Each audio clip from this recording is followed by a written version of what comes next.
Madam, Pandariya one विभाग में करोड़ों रुपए का जो है मजदूरी मूलक काम सेंक्शन हुआ है, लेकिन विभाग जो है बिल्कुल निरंकुश होकर मजदूरों की बजाय मशीन से काम करा रहा है। क्या इसकी आप जांच करवाएंगे?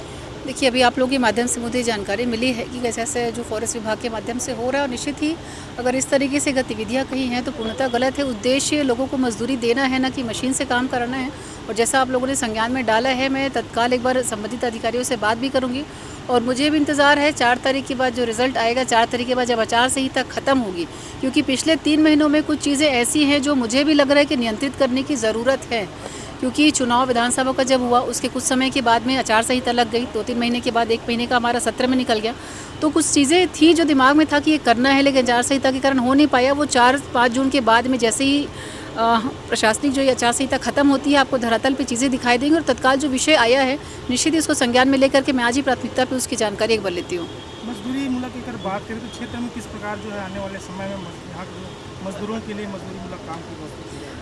देखिए, सेंट्रल की अगर हम बात करें, लगातार चाहे मनरेगा के माध्यम से हो, चाहे अन्य माध्यम से हो, केंद्र सरकार इस चीज़ की चिंता लगातार कर रही है कि मजदूरों को अधिक से अधिक दिनों के लिए काम मिले, न कि मशीन से काम हो। और प्राथमिकता यही रहेगी, चाहे वनांचल क्षेत्र में अगर मैं बात करूं, मैं जो यहाँ के जो काम है मजदूरी वाली, या फिर अगर ग्राउंड लेवल की बात करूँ तो जो भी मनरेगा है या अन्य जो मजदूरी के माध्यम से काम हो सकता है, प्राथमिकता वही रहेगी, ताकि जो बाहर मजदूरी करने हमारे क्षेत्र के लोग जाते हैं उसमें कमी आ सके।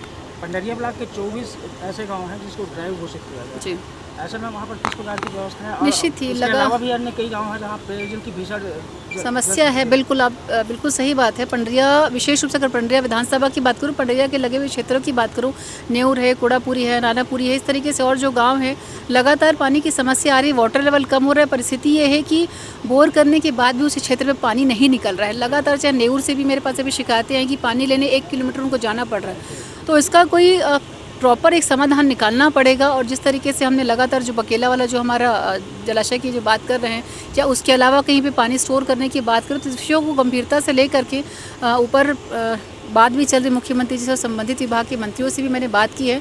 तो हमारे विश्वास है कि बहुत जल्दी इस पर कुछ आगे कार्रवाई होगी, क्योंकि इस भीषण गर्मी में पानी की समस्या तो मुझे लगता है भोजन की समस्या से कहीं ज़्यादा बढ़ के पानी की समस्या हो गई है।